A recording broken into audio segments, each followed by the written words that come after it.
Hi, teachers. Welcome to my messy template Google Classroom where I share out tons of different tutorials and I don't tend to delete any of the things I create. In this video, we're going to talk about sharing a Jamboard via Google Classroom. It's really easy to do, and I love that you can share the Jamboards just like you would share slides, docs, drawings, and sheets. So we're going to be creating an assignment in this particular case, and I just want to show you your different options for sharing. We're going to type Jamboard, and I am going to add from my Google Drive.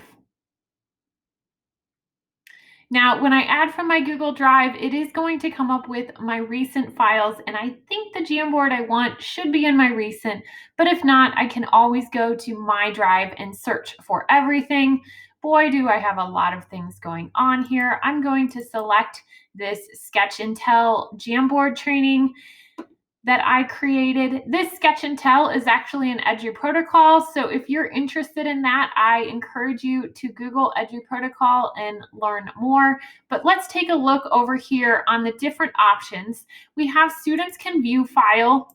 Students can edit file, which if you want all of your students in the same exact Jamboard, all working collaboratively, you would want students can edit file. And then you also have the option to make a copy for each student. Doing this would do what it does with slides, where every student would get their own copy of that Jamboard.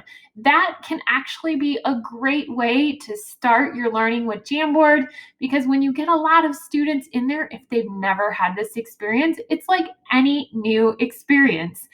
And students are excited to try out a whole bunch of things, and sometimes things don't go quite as planned. Granted, that can happen with any way that we share out our Jamboard. Keep in mind, when you do, students can edit file. Currently, as of March 3rd, 2021, there isn't a version history for Jamboard. So you don't have a way to track all of the individual changes, nor do you have an easy way to revert your Jam. So if you do this, please, please, please make a copy of your Jamboard within your drive first and label it as master or something really noticeable so that you know which Jam is the original, that you don't want it to be touched. Share that copy with students, giving them the edit access there. That way you can always reuse that activity or start fresh if you need to. From there, all of the other features are filled out just like you would normally fill out. And if you are using the grading pane, Jamboard will pop up in that grading pane as well. Hopefully this helps you understand and think about the ways that you can share your Jamboards in the Google Classroom.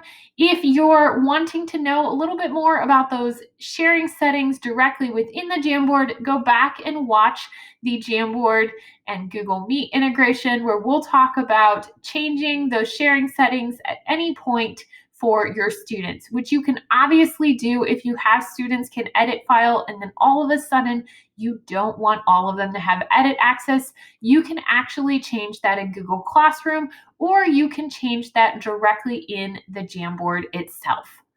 If you have any questions, don't hesitate to reach out. I hope you learned something and are thinking about Jamboard sharing differently.